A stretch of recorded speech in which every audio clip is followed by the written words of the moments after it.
Hello, America. Welcome. It's Eric Erickson here across the nation. Delighted to have you with me. The phone number is 877-973-7425. If you want to call in, this is your Open Line Friday day. Those of you on the phones, I'll get to you this hour. I've been summoned to a super secret meeting of the vast right-wing conspiracy and will be flying tomorrow to get to the meeting. So now's your chance. I feel compelled, given the conversations of today, watching newscasts, seeing news feeds, and I need to talk to you about something. I want you to know who Elizabeth Sinnott is. You probably have not heard the name Elizabeth Sinnott. You should know who Elizabeth Sinnott is. Elizabeth Sinnott died March 18th, 1988. She was the wife of Charles Sinnott, a Church of Christ pastor in Sheffield, Alabama. Charles Sinnott, her husband, had financial problems and wanted to cash in a life insurance policy. So he hired two men to go to their home and murder his wife. He paid $1,000. Someone was willing to take $1,000 to murder his wife, Elizabeth, and she fought. They invaded the house, and Elizabeth put up a fight. She was stabbed over 15 times. She wasn't shot. It was not quick. She was beaten with the poker from the fireplace and stabbed over 15 times and bled to death. She fought and fought hard, according to the investigator. The investigator said there was blood everywhere. She clearly had put up a struggle. She was beaten with the poker from the fireplace, the cast iron poker, and stabbed over 15 times before she died. She had children. A week later, her husband, when investigators realized it was a murder for hire, her husband ate a bullet and took the coward's way out to avoid the consequences of his actions. Sinnott recruited a man named Billy Gray Williams, and Williams recruited a man named Kenneth Smith. They were each paid $1,000 to murder this woman. The state of Alabama has executed Williams. They attempted to execute Kenneth Smith with lethal injection, but they couldn't find a vein to put the needle in. And so now they're going to execute him with nitrogen. When people do assisted suicide, they use nitrogen to kill them. You're going to hear a lot about how Kenneth Smith is a victim, that he's scared, that this is awful, that they're killing him. Kenneth Smith accepted $1,000 to stab a woman to death and beat her with the fireplace poker while she tried to fight him off. He is no victim. He should be executed. When the flood subsided and the ark was on dry land and Noah and his family came out, God reiterated what he had told Adam and Eve: be fruitful and multiply and tend to the planet. And he added something: execute those who would take the life of another. God believed that people who murder others should themselves be executed because they devalue life.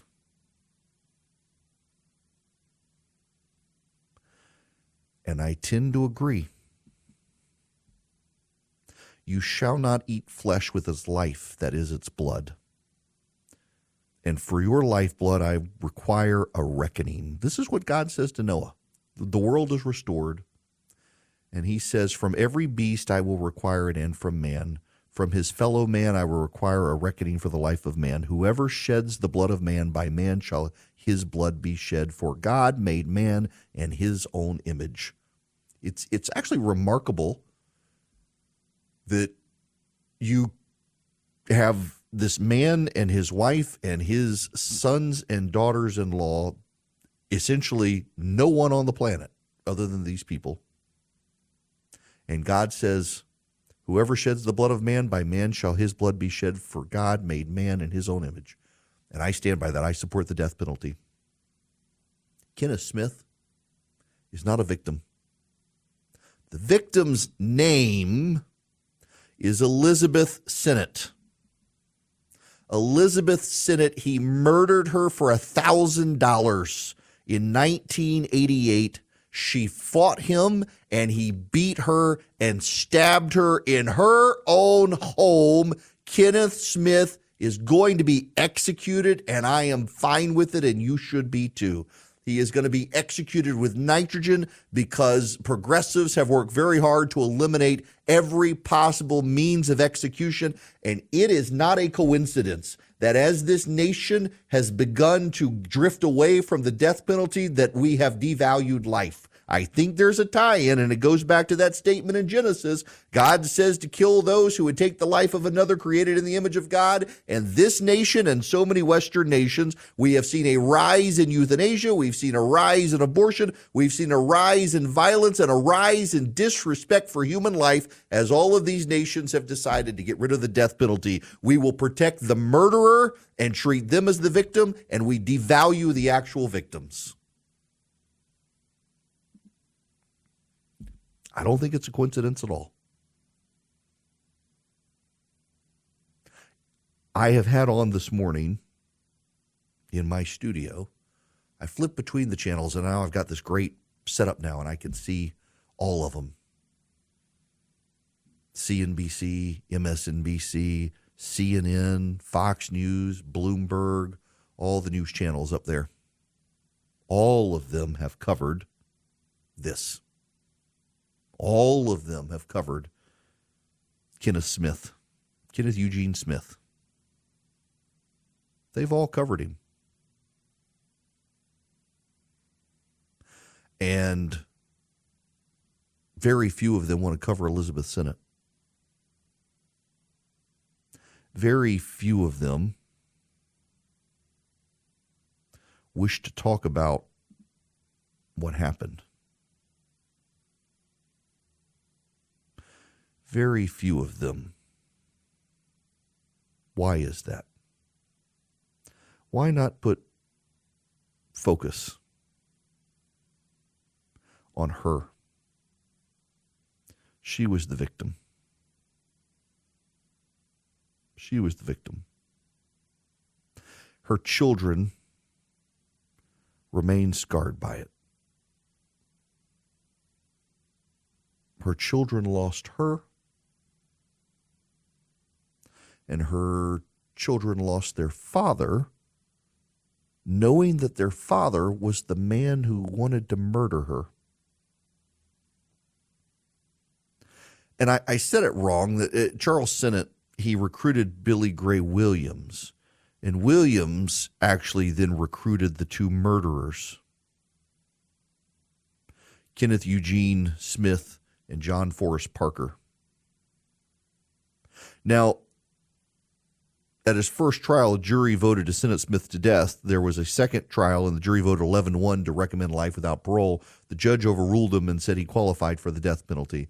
That argument has since been out the window, and they've already tried to execute him with lethal injection, but given the setup and circumstances, they couldn't do it, and so they postponed it to be able to execute him again, and this time with nitrogen. And you know what the assisted suicide people are saying? Well, when we assist people in suicide, we put them in a pod, a sealed pod, and we pump in the nitrogen. They're going to put a face mask on him, and so oxygen might leak in. And so, but you know what would happen if they put him in a pod? They would object to putting him in a pod.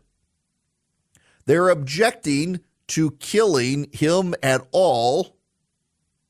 And I just always have found it deeply ironic that so many of the people who are upset about the death penalty are totally fine with abortion.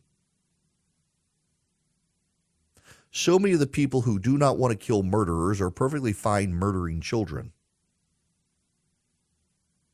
And all of them want you to forget about Elizabeth Sennett. And not just Elizabeth Sennett, all the other victims of murder out there. They're always willing to defend the murderers. By the way, there is no doubt about this murder. There's no nebulosity. There's no vagary. There's no obscurity. Kenneth Smith was the murderer, one of two of the people who broke into that home and beat her with the poker from the fireplace and stabbed her to death. They didn't use guns. They could have shot her. It could have been quick. It was a brutal, brutal murder in which she fought for her life agonizingly as blade after blade went into her body and blow after blow went to her head. And it offends me. It offends me that they want to treat this guy as some sort of victim, and they never, ever want to tell you what he did. They never, ever want to tell you what he did or the ramifications of it, the fallout from it. For $1,000. $1,000. Her husband fell into financial trouble and needed life insurance to bail him out of his debts, and he had his wife murdered for $1,000 apiece to two men.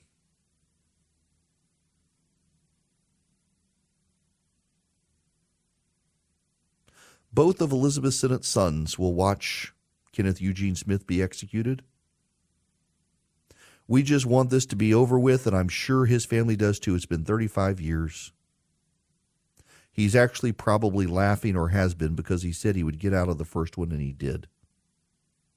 So this one better go through, or we're going to have some serious problems. That's right. He laughed about the first execution not taken.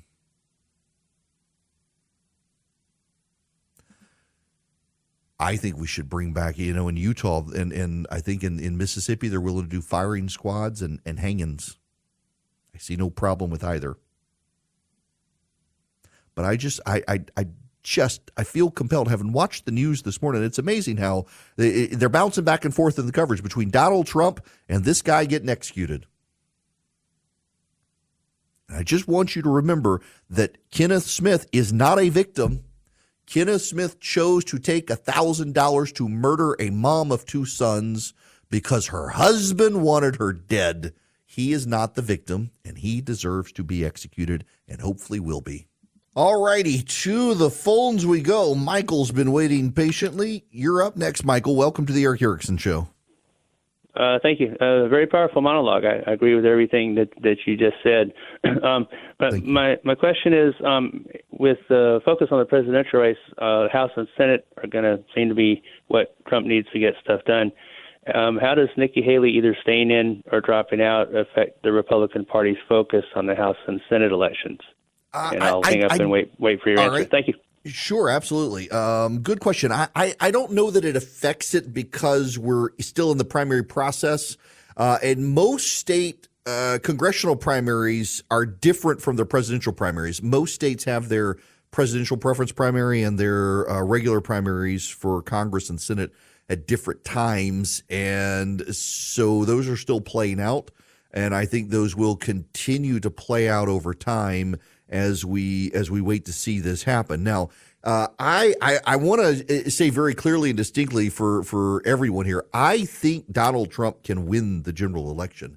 And I think that the Democrats should be more nervous than some of them are if they want to stop Donald Trump, because he's tapping into something happening in the country where a lot of people are turned off of the elites.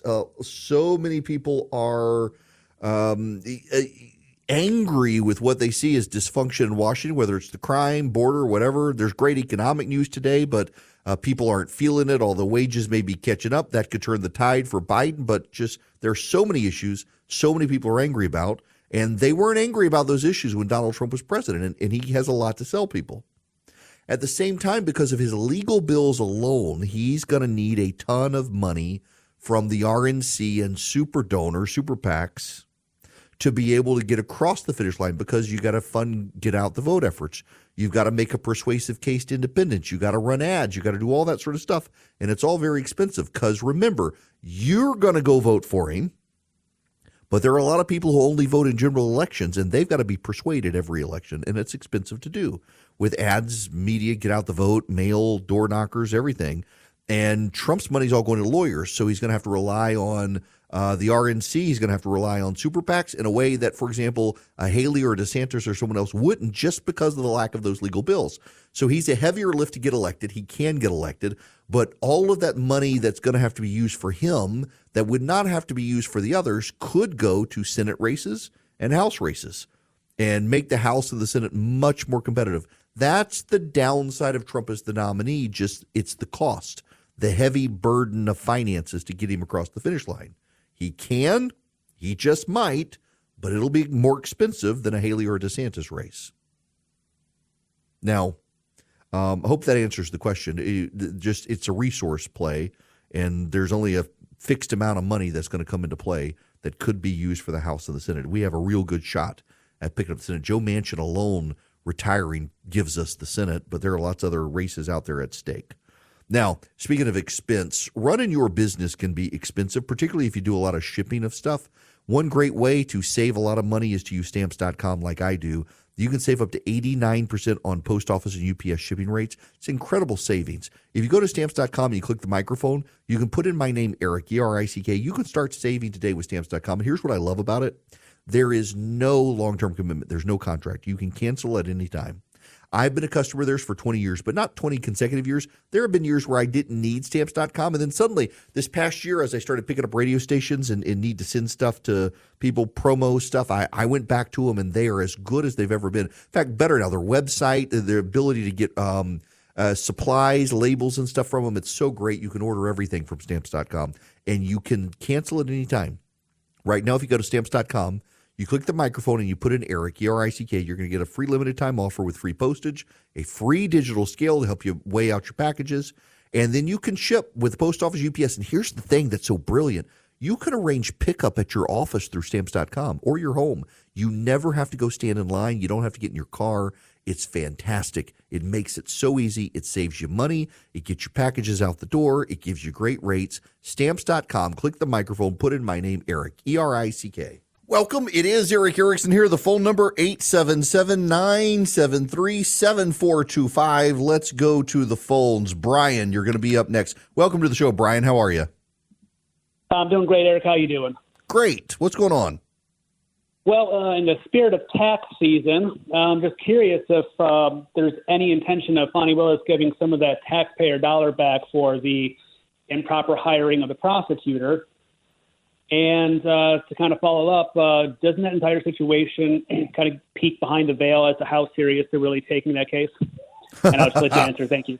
All right. Yeah, absolutely, Brian. So I would love to see a refund to taxpayers in Fulton County for this prosecution of Trump, but that's not going to happen. There's not really a mechanism to get it unless it is shown that there was some level of fraud and fiduciary theft, essentially, that Fonnie Willis was paying her boyfriend so that her boyfriend would route the money to take her on fancy trips.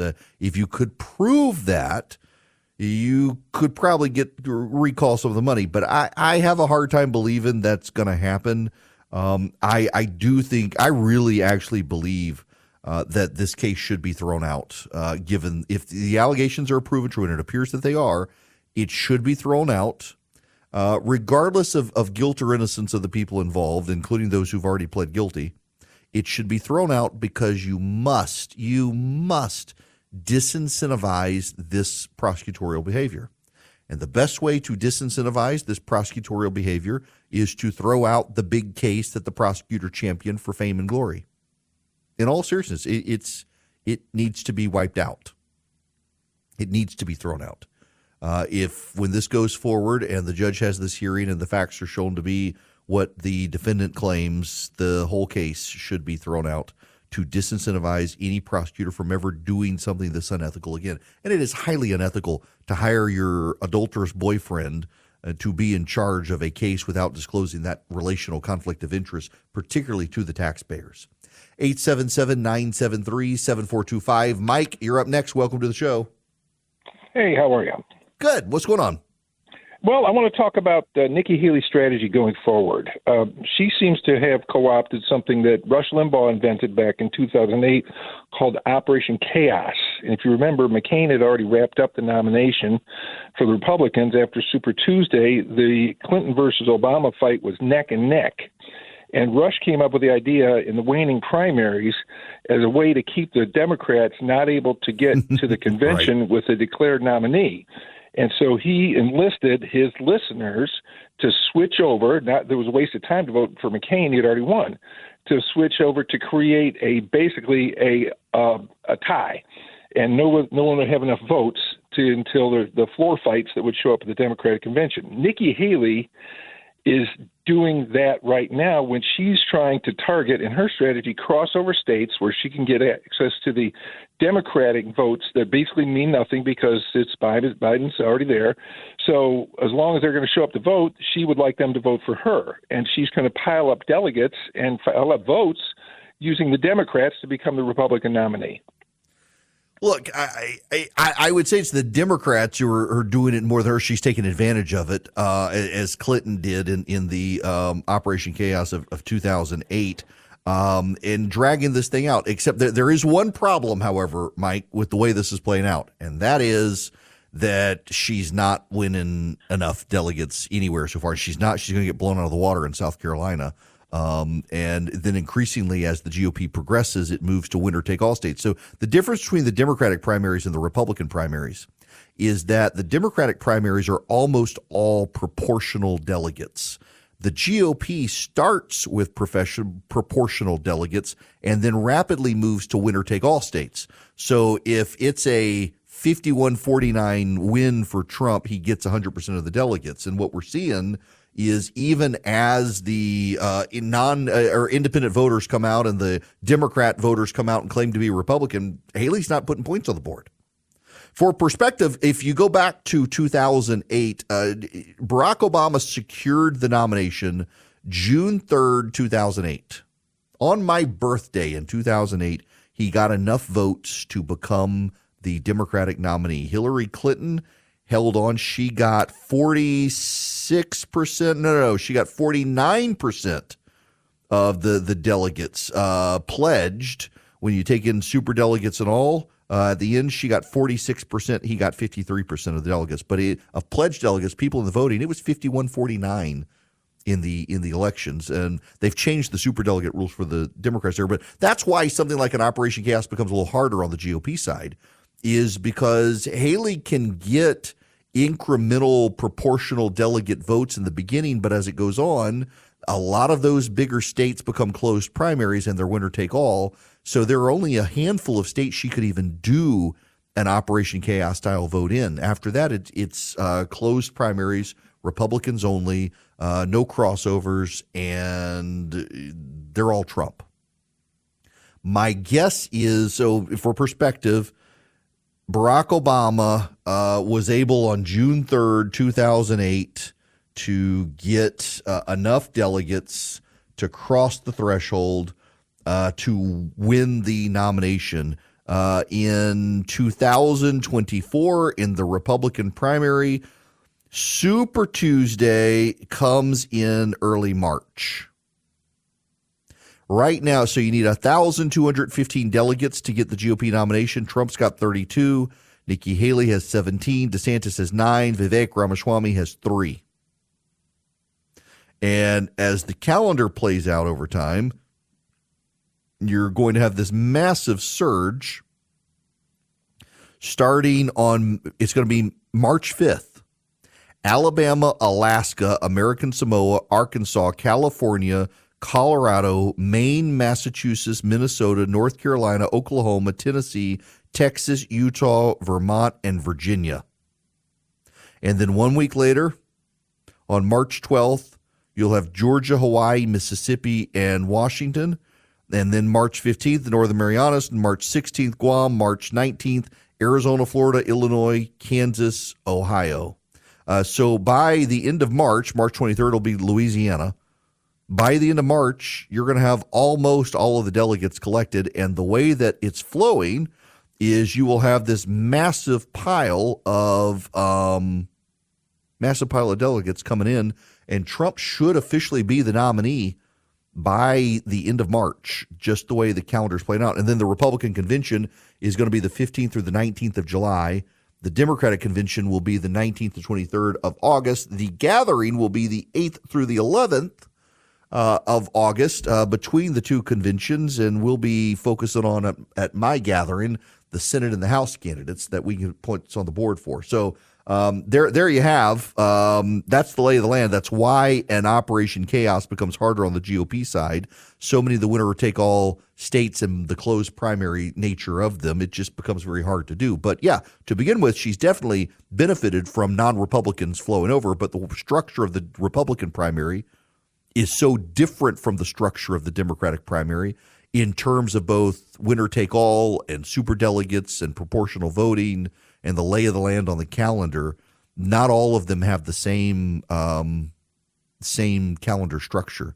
Some of them have, for example, the Iowa caucus for the Democrats won't happen until March, so they're not always on the same flow either. So I hope that answers your question. I just don't see a mathematical way for Nikki Haley, even with the flood of independent and Democratic voters coming for her, to secure the nomination. Robert, you're going to be up next. Welcome to the show. Thank you, sir. I really do love your show, and I love your perspective as far as with theology and your studies. My quick question is, you mentioned post-flood Noah and God giving him instructions, and regarding a man taking another man's life. In your insight on this, I've been in the service for 15 years. My grandfather, my father. Where does that? For those who are not familiar, or those who, even for myself, not being very strong in my faith, as far as knowledge, where does it play in conflict? A service member or individual who goes to war and is put in that situation where they have to, in fact, take a life. That's a great question.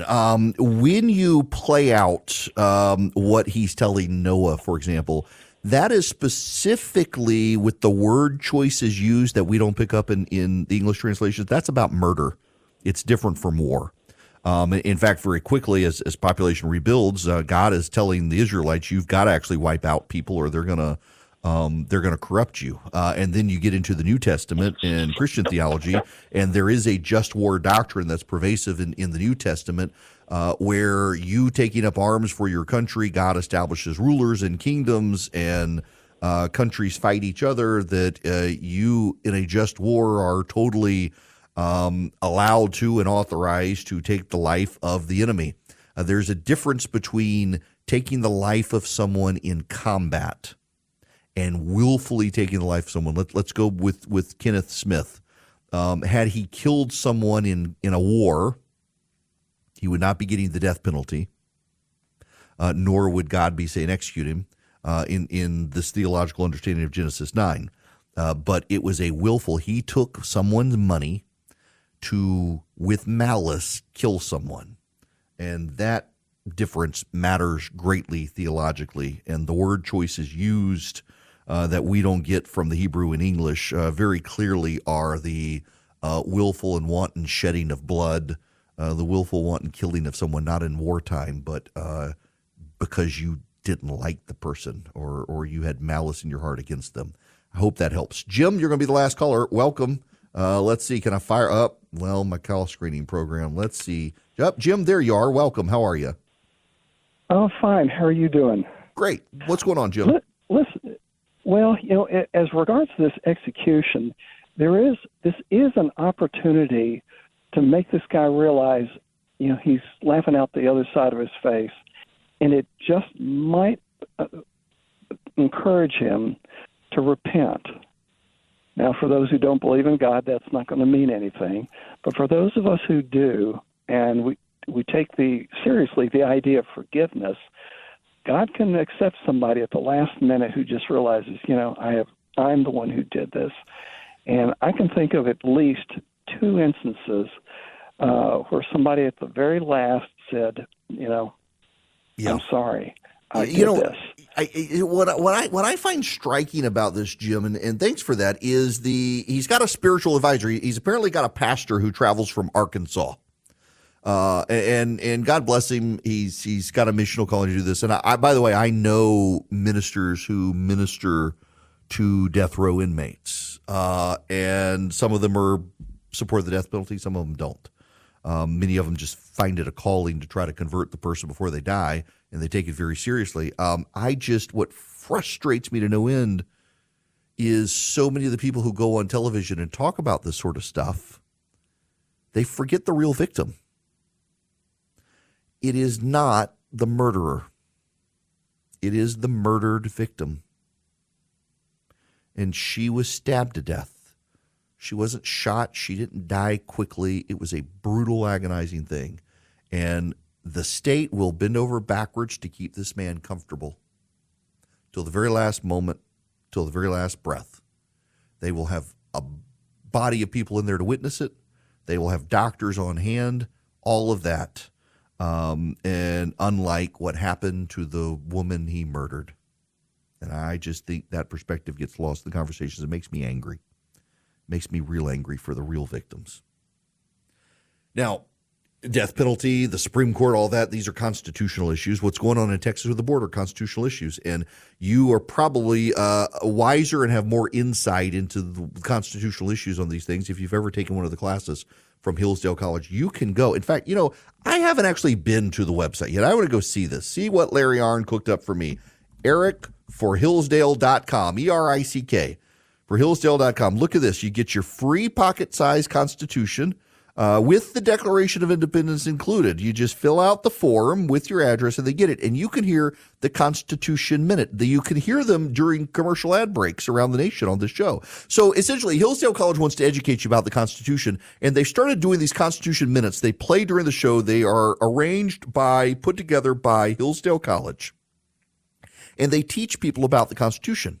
You can sign up and take one of the free classes on the Constitution from Hillsdale College. You can get a free pocket Constitution from Hillsdale College. You can even take the Constitution Minutes and send them to your friends and share with them and subscribe to them so you get them all the time.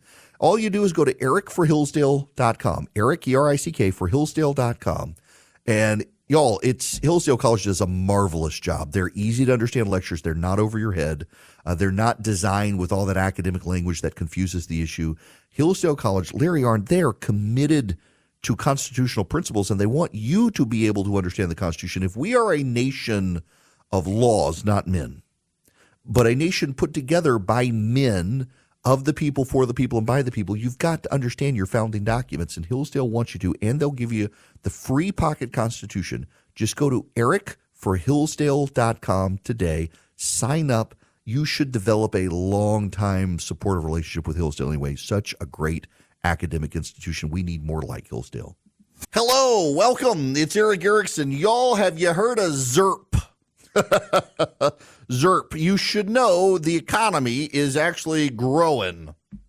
May not feel like it for you. This is good news, and we should take it as good news, and maybe they'll revise it downward, but the economy grew at 3.3%. That's great. Also, it does appear wages are now outpacing inflation. That's great. It suggests the Fed is not going to lower interest rates probably in March, but by the summer we'll begin lowering interest rates. That's good. That will help the economy. Who cares about the political implications? If your life is getting better, your family's life is getting better, your 401k is doing good, that's good, and you should take it as good. If wages are outpacing inflation and the economy is growing, that's fantastic. I don't know whether the numbers will be revised down or not, but there is something that you also have to consider, and that is ZERP, zero interest rate. What is it? Zero. I used to know, and now suddenly I'm having a brain fart. But zero interest rate policy. That's what the P stands for. ZERP. Zero interest rate policy. Zero interest rate policy made it very easy for tech companies to grow. It made it easy for private equity to buy up a lot of businesses. And now interest rates are high. And a lot of the companies that thought that we would just have pretty much zero interest rates forever are now starting to struggle, and the media is being wiped out. Business Insider laying people off, Los Angeles Times laying people off, all the journalists are like, poor us. I do have to say, Los Angeles Times reporters losing their jobs, massive layoffs. I feel bad for anyone losing their jobs, but I'm reminded the other day, after all these lectures about how private equity is bad and we need local owners, the Baltimore Sun got bought from private equity by a local buyer, and the media reaction was, oh my gosh, that's a conservative. It's not necessarily better. Give us back to private equity. I mean, what they want is they want to be able to do their job as progressives in the media, advocating for progressive causes, and they expect other people to subsidize them. And when ZIRP was around, zero interest rate policy, it was possible, and private equity let them alone, and now interest rates are up, and they're being held accountable for profits. Tech companies are in the same boat. I got a buddy of mine who worked for a tech company, and their whole business was grow, take on debt. The company was making enough money in the stock market and interest rates were so low, it was fine. But as interest rates went up, suddenly they're like, whoa, you got to turn a profit now. People are getting laid off. Companies are being shaken up. Some companies are going out of business. The reality is where we are right now is normal times. And normal times are 4 to 5% interest rates. And for some reason, people forgot how to do business in that time. And that's actually normal times. We are back in normal times, and it just feels abnormal in large part because our leadership in the White House is so abnormally demented, and we're going to have to deal with that at the ballot box.